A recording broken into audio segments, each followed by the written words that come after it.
22 जनवरी है और आज का दिन इतिहास में दर्ज होने जा रहा है। क्योंकि राम भगवान का ये जो 500 साल का इंतजार था वो खत्म होने जा रहा है। सारे उनके भक्तों का इंतजार खत्म होने जा रहा है। कुछ ही क्षण में अयोध्या में प्राण प्रतिष्ठा श्री राम मूर्ति की होने जा रही है और अयोध्या में तो बिल्कुल भव्य त्योहार सा बन गया है। दिवाली से बड़ा पर्व आज पूरे भारतवर्ष में मनाया जा रहा है। लेकिन हम अभी छत्तीसगढ़ में मौजूद हैं और छत्तीसगढ़ तक पर हम आपको छत्तीसगढ़ की सैर कराएंगे, क्योंकि माना जाता है कि सिया राम के यहाँ पर 12 साल वनवास के गुजरे और उनका ननिहाल कहे जाने वाला इस छत्तीसगढ़ में आज हम आपको एक बहुत ही स्पेशल जगह लेकर आए हैं। वो है माता कौशल्या का चंदखुरी का मंदिर। नमस्कार, जय जौहार। मेरा नाम सुमी राजपन है। मैं आप सभी का स्वागत करती हूँ आज के राउंड अप में। और आज के राउंड अप में आपको दर्शन कराने, हमारे छत्तीसगढ़ तक की ऑडियंस को मैं दर्शन कराने आई हूँ माता कौशल्या जी की। और आप देख सकते हैं विजुअल्स में माता कौशल्या मौजूद हैं। और ये जो मूर्ति है उनकी, ये एक लौती मूर्ति है। मैं आपको बता दूं, ये जिस मंदिर के आज आप दर्शन कर रहे हैं वो देश का, पूरे विश्व का एक लौता माता कौशल्या मंदिर है, क्योंकि उनका जन्म स्थल छत्तीसगढ़ में, यानी कि दक्षिण कौशल्य, ये उनका जन्म स्थल था माता कौशल्या का। इसी लिहाज से श्री राम का ननिहाल भी छत्तीसगढ़ माना जाता है। और आप देखेंगे यहाँ पे भक्तों का एकदम सैलाब सा आ गया है, क्योंकि आज अयोध्या में तो माहौल है, लेकिन छत्तीसगढ़ में भी जो भक्तों को आज जो एक मौका मिला है कि वो सारे अपने घर से सुबह सुबह निकलकर यहाँ पर माता कौशल्या के दर्शन करने आए हैं। सभी नारियल चढ़ा रहे हैं। लगातार यहाँ पर तांता लगा हुआ है। बहुत अच्छा माहौल यहाँ पर माता चंदखुरी, माता कौशल्या के मंदिर में आपको देखने को मिलेगा। हर एक तरफ से लोग पूरे छत्तीसगढ़ से यहाँ पर मौजूद है। और माता कौशल्या मंदिर की ये खास बात मैं आपको बता दूं, ये जो मूर्ति आप देख पा रहे होंगे अभी अपने विजुअल में, ये अपने आप में बहुत भव्य है। और ये मूर्ति अपने आप में इसलिए खास है क्योंकि इस मूर्ति में आपको नजर आएंगी दो मूर्तियां, एक माता कौशल्या है और उनकी गोद में बाल श्री राम हैं। और इसीलिए ये जो मूर्ति है अपने आप में बहुत खास है। हमारे साथ यहाँ के पंडित भी जुड़ रहे हैं, उपाध्यक्ष हैं, यहाँ के मंदिर के उपाध्यक्ष हैं, वो भी हमारे साथ यहाँ पर जुड़ रहे हैं, जो हमें इस माता के मंदिर के बहुत जो मान्यताएं हैं और बहुत जो सिग्निफिकेंट बातें हैं वो हमारे साथ बांटेंगे। प्लीज आप जरा सा पास आएं और हमें बताएं कि एक लौता माता कौशल्या का मंदिर है, लेकिन यहाँ पर जो, जैसे कि मैंने मूर्ति के बारे में बताया, बाल श्री राम माता कौशल्या की गोद में है, उसके अलावा यहाँ की जो अहम बातें हैं वो क्या है। जैसे कि एक शास्त्रों में ये भी लिखा है कि जैसे ही राज्याभिषेक हुआ था श्री राम का, उसके बाद माता कौशल्या, माता कैकेयी और माता सुमित्रा तीनों यहाँ पर आ गए थे और यहाँ पे फिर उन्होंने तपस्या की थी। क्या ये बात सही है?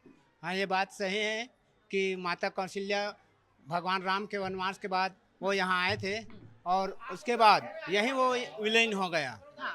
माता कौशल्या का हमारे ग्राम चंदखुरी जन्मभूमि है, ऐसे मान्यता है।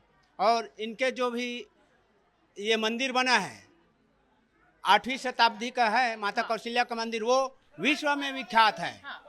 माता कौशल्या का जन्म यही हुआ है और माता कौशल्या का जो भगवान राम जी उनके पुत्र हैं। हम लोगों को आज इतना खुशी हो रहा है कि जो 500 साल पहले नहीं हुआ था आज हम लोगों को देखने के मिल रहा है। हम लोग सौभाग्य वाले हैं जो आज श्री रामचंद्र जी के 500 साल मंदिर अयोध्या में बन रहा है। उसके उपलक्ष्य में हम लोग यहाँ एक दीपावली की तरह मना रहे हैं। हमारे मंदिर में अभी सुंदर पाठ किया गया। श्री रामचंद्र जी का भव्य शोभा यात्रा ग्राम भ्रमण के लिए निकला है। उसके बाद प्रसाद वितरण यहाँ किया जाएगा।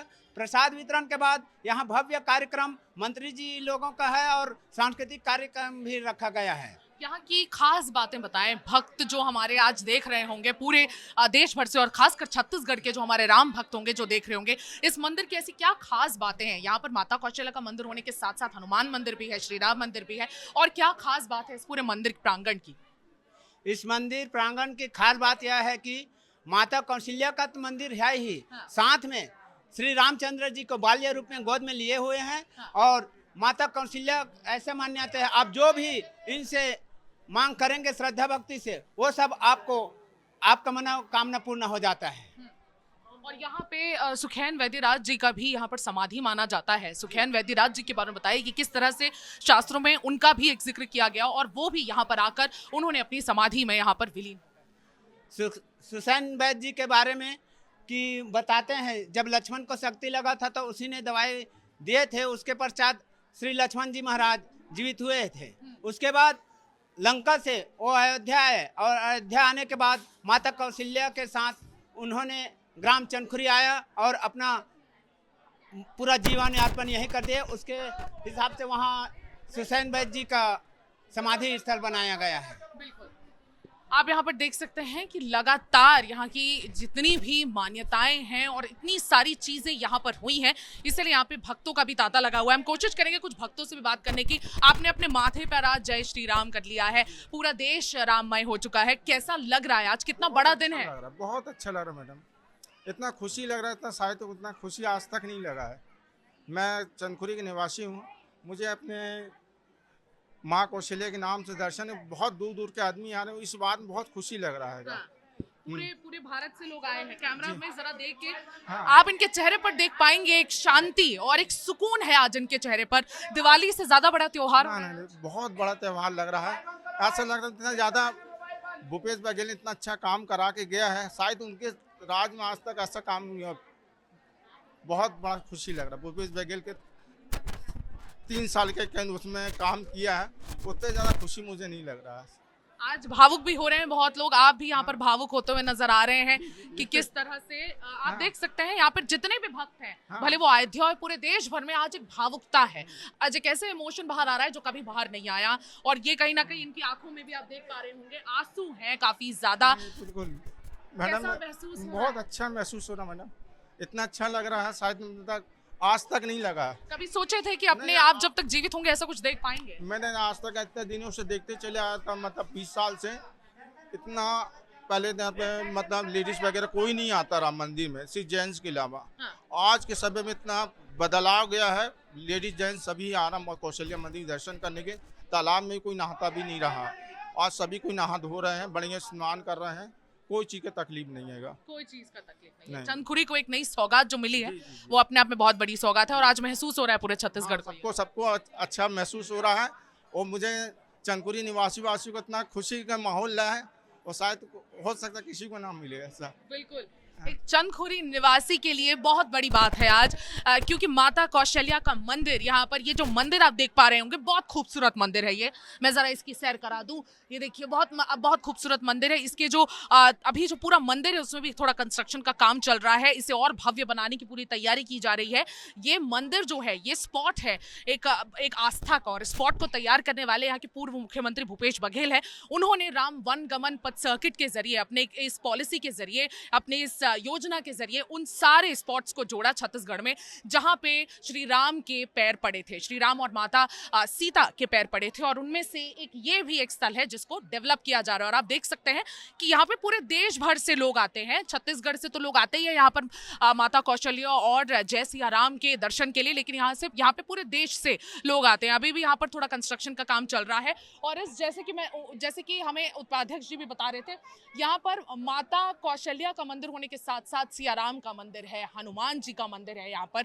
और यहाँ पर एक बहुत खास बात ये भी है कि राज्याभिषेक शास्त्रों में ये भी कहा गया है कि जैसे ही वनवास खत्म हुआ था, जय श्री राम का वनवास खत्म होने के बाद भगवान श्री राम अयोध्या लौटे और उनका राज्याभिषेक हुआ। राज्याभिषेक होने के बाद ये बात उठी कि अब माता कौशल्या कहाँ जाएंगी, तो उन्होंने, माता कौशल्या ने माता कैकेयी, माता सुमित्रा, तीनों को लेकर तीनों यहाँ पर उनके जन्मस्थल आ गए, और यहाँ पर तीनों माताएं तपस्या में विलीन हुई। और उसके बाद ये कहा जाता है कि माता कौशल्या यही अपने जन्मस्थल में ही रह गई। और इस पूरे प्रांगण की एक और खास बात यह है कि सुखेन वैद्यराज जी का जो यहाँ पर समाधि आप देख पाएंगे, सुखेन वैद्यराज जी की भी एक बहुत शास्त्रों में एक बहुत स्पेशल मेंशन इसलिए है क्योंकि ये वही हैं जो श्रीलंका में रावण के दरबार में होते थे, और ये वहाँ के स्पेशल चिकित्सक होते थे। और जब लक्ष्मण जी को तीर लगा था मेघनाथ का, उस समय लक्ष्मण जी की जो हालत थी, जो कंडीशन था, वो स्टेबल नहीं था, और इसलिए उस समय पूरे ब्रह्मांड में एक हाहाकार सा मच गया था। स्पेशली सिया राम के मन में एक हाहाकार मच गया था कि वो अपने भाई के प्राण को कैसे बचाएं। और उस समय हनुमान जी ने, सुग्रीव जी के कहने पर हनुमान जी ने इनको इनके पूरी कुटिया के साथ ही, ये जब सो रहे थे तो उनकी पूरी कुटिया के साथ ही इन्हें लेकर पहुंच गए थे। और इन्हें लेकर जब वे वहां पहुंचे जहां पर युद्ध हो रहा था, वहां पहुंचने के बाद जब ये इनकी नींद खुली तो इन्होंने नींद से जब जग के इन्होंने देखा कि किस तरह से ये एक अलग जगह पर आ गए हैं और इन्हें फिर बताया गया कि इनको एक ऐसा उपाय बताना है जिससे लक्ष्मण जी के शरीर में फैल रहा जहर खत्म हो जाए। तब इन्होंने हिमालय में उस जड़ी बूटी जो बहुत अहम जड़ी बूटी है उसका पता बताया, संजीवनी बूटी का पता बताया। और पता बताने के बाद फिर हनुमान जी गए और पर्वत अपनी उंगली पर उठाकर ले आए। अपनी उंगली पर उठाकर लाने के बाद वैद्यराज जी ने वहां पर लक्ष्मण जी का इलाज किया और लक्ष्मण जी का इलाज करने के बाद उनकी और जितने भी घायल लोग थे सभी की तबीयत फिर ठीक हुई, सुधरी और एकाएक चीजें जो हैं एकदम ठीक हो गई। उसके बाद इन्हें वापस जाने नहीं दिया गया, इन्हें श्रीलंका वापस भेजा नहीं गया। ये वहीं पर श्री राम जी के साथ उनकी पूरी जर्नी वहां पर कंटिन्यू किए और जब श्री राम जी अयोध्या लौटे तो उनके साथ वैद्यराज जी भी अयोध्या लौटे। लेकिन जब माता कौशल्या यहाँ चंदखुरी अपने जन्म स्थल आ रही थी राज्याभिषेक के बाद, तब वैद्यराज जी भी माता कौशल्या के साथ यहाँ पर आ गए और यहीं पर उन्होंने अपनी अंतिम सांस ली। यहाँ पर आप देख सकते हैं, इसलिए उनकी समाधि भी बनाई गई है उनकी याद में, क्योंकि वो यहीं पर विलीन हो गया। और आप उनकी जो मूर्ति है वो भी देख पा रहे होंगे किस तरह से वो यहाँ पर भी कोई ना कोई जड़ी बूटी ही बनाते हुए नजर आ रहे हैं। तो उन्होंने अपना पूरा जीवन बचा हुआ यहीं पर व्यतीत किया और यहीं पर उन्होंने अपनी अंतिम सांसें ली। और यहाँ पर वैद्यराज जी के मूर्ति के बगल में ही एक छोटी सी ऐसी दरबार भी बनाई गई है जहाँ पे आप लोगों को पिक्चर्स क्लिक करते हुए देखेंगे और कहीं ना कहीं ये उस काल की भी याद दिलाता है, रामायण काल की याद दिलाता है जब ये सभा हुई करती थी। यहाँ पर आप देख सकते हैं माता सुमित्रा, माता कौशल्या और माता कैकई जी की मूर्ति बनी हुई है और वहां पर विशिष्ट मुनि जी भी बैठे हुए हैं, सुमंत जी बैठे हुए हैं जो उनके चीफ एडवाइजर होते थे और बीच में राजा दशरथ बैठे हुए हैं। राजा दशरथ के ही एडवाइजर जो थे सुमंत जी थे। और आप देख पा रहे होंगे कि सभापति भी है, प्रमुख सेनापति भी हैं और सेनापति मंत्री भी हैं, ये भी यहाँ पर उस दरबार में नजर आएंगे आपको। लेकिन जो बीच में है, जो हाईलाइट है इस पूरे सभा का, वो है बीच में जब चारों भाई वहां पर अपने बाल रूप में आपको नजर आ रहे होंगे, शत्रुघ्न, लक्ष्मण, सिया राम और भरत, ये चारों यहाँ पर बैठे हुए हैं और सभा में उनका कुछ एक खेल चल रहा है, उस खेल को खेल रहे हैं। तो बिल्कुल ये जो सभा है ये भी यहाँ पर एक अट्रैक्शन पॉइंट बना हुआ रहता है, लोग यहाँ पर भी आते हैं सैर करने। लेकिन आप देख पाएंगे चंदखुरी का जो ये पूरा मंदिर है ये तालाब के बीचों बीच बसाया गया है, इसलिए बहुत सुंदर ये लगता है। और उस तालाब में आप देख पाएंगे समुद्र मंथन की भी चीज़ों को वहाँ पर बिल्ड करने की कोशिश की गई है। मैं आपको वो भी दिखाने की कोशिश करूंगी क्योंकि आज खास दिन है, आज पॉलिटिक्स का दिन नहीं है, आज भक्ति का दिन है, आस्था का दिन है और सिया राम का दिन है आज। क्योंकि कहीं ना कहीं अब 22 जनवरी सबके लिए, सारे लोगों के लिए, हिंदुस्तान के सारे लोगों के लिए, विश्व के सारे लोगों के लिए जो सिया राम को मानते हैं उनके लिए खास हो चुका होगा। क्योंकि कुछ ही देर में इनफैक्ट प्राण प्रतिष्ठा की जो पूजा है अभी चल रही होगी और आप देख पा रहे होंगे जो विजुअल्स हैं वो समुद्र मंथन, एक तरफ देवताएं, जितने भी देवता हैं वो हैं और दूसरी तरफ आप देख पा रहे होंगे कि जितने भी राक्षस लोग हैं वो भी वहां पर मौजूद है और शंकर जी भी वहां पर विष पीते हुए आपको नजर आएंगे। तो ये भी एक अट्रैक्शन इस मंदिर के प्रांगण का रहता है। और आप देख पाएंगे इतना बड़ा तालाब है, बहुत सुंदर इसको डेवलप किया गया है कांग्रेस के कार्यकाल द्वारा और बीजेपी अब इस कार्य को आगे बढ़ाती हुई नजर आ रही है। इसको और एक बहुत अच्छे टूरिस्ट स्पॉट की तरह, ये पहले भी बन रहा था, कांग्रेस ने काम शुरू किया लेकिन भारतीय जनता पार्टी इस काम को आगे बढ़ा रही है और इसीलिए अब ये बहुत बड़ा एक टूरिस्ट स्पॉट यहाँ पर बन गया है। आगे आप देखेंगे कि बाहर आपको सिया राम का एक स्टैचू नजर आएगा जो कि बहुत फीट ऊंचा है और वहां आप दूर से भी सिया राम के उस स्टैचू को देख पाएंगे। वो इस जगह का एक प्रमाण भी है कि चंदखुरी आ गया, दूर से नजर में आ जाएगा कि चंदखुरी पहुंच गए। आप देख सकते हैं कि भक्तों का जो आप देख पाएंगे स्लोगनियरिंग यहाँ पर बहुत चल रही है, सिया राम को याद किया जा रहा है, जय जय सिया राम। और ये जो सारी चीजें हैं ये अपने आप में बहुत खास हैं। बहुत सारे लोग यहाँ पर आज मौजूद हैं, सबके चेहरों पर सुकून है, भावुक हो रहे हैं लोग, इमोशंस हैं। अयोध्या में ज़रूर एक बहुत बड़ा हिस्सा अयोध्या में श्री राम जी का है क्योंकि वो वहाँ के जन्मे, वहीं पर पले बड़े और वहीं के राजा बने और वहीं पर उनका पूरा जीवन बीता। लेकिन उनके जीवन का सबसे अहम हिस्सा वनवास के 14 साल के 12 साल ऐसा माना जाता है कि मध्य भारत में बीता और मध्य भारत के छत्तीसगढ़ में बीता। वो सरगुजा, जब वनवास के लिए निकले तो सरगुजा से होते हुए वो नीचे की ओर यानी कि बस्तर से होते हुए, बस्तर मतलब चित्रकूट के जंगलों से होते हुए वो नीचे की ओर गए और वैसे वैसे वो आगे बढ़े और श्रीलंका पहुंचे। लेकिन 12 साल जब उन्होंने छत्तीसगढ़ में बिताए तो छत्तीसगढ़ के वो सारे स्पॉट, वो सारी जमीन बिल्कुल पवित्र हो गई, जो आज महसूस होता है यहाँ के लोगों को भी, जो छत्तीसगढ़ के आप सब देख रहे होंगे, आप सब निवासी हैं, सबको ये चीज़ महसूस होती होगी कि किस तरह से सियाराम के बहुत इंपॉर्टेंट वक्त यहाँ पर गुजरे हैं। शिवरी नारायण का जो बेर है वो भी उन्होंने यहाँ पर चखा, और इसलिए आज जो deputy chief minister Arun Sao हैं वो अपनी विधानसभा कॉन्स्टिट्यूएंसी में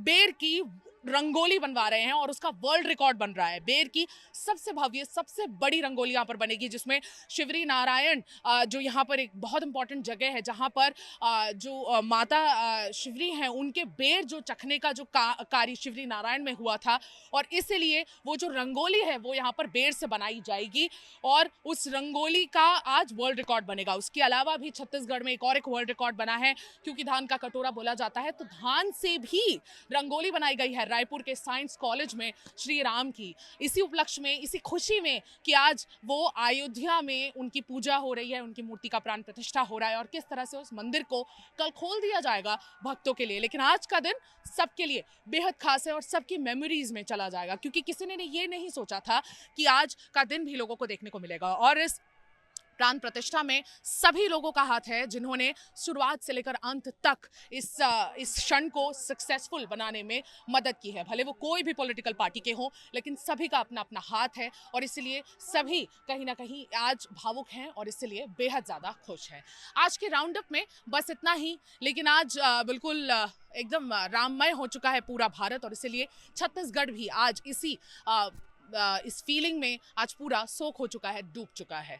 आज के राउंड अप पे बस इतना ही। आप पॉलिटिक्स हम कल से वापस शुरू करेंगे, लेकिन आज कहीं ना कहीं पॉलिटिक्स का दिन नहीं था, आज सिर्फ और सिर्फ भक्ति का दिन था, इसलिए आज का राउंड अप भी राममय हो चुका है। आप सभी को बहुत बहुत बधाई जो आज हमारे पूरे भारत से छत्तीसगढ़ तक को देखेंगे। आप सभी को बधाई इस पूरे उपलक्ष्य पे कि आज राम मंदिर में प्राण प्रतिष्ठा हो रही है। आप लोग कल से हमारे साथ दोबारा जुड़िएगा, लेकिन आज का एपिसोड आपको कैसा लगा वो फीडबैक पे जरूर बताइएगा। अब मुझे सुमी राजप्पन और मेरे वीडियो जर्नलिस्ट राघवेंद्र पांडे को विदा दीजिए। बने रहिए छत्तीसगढ़ तक पर और देखते रहिए छत्तीसगढ़ राउंड अप।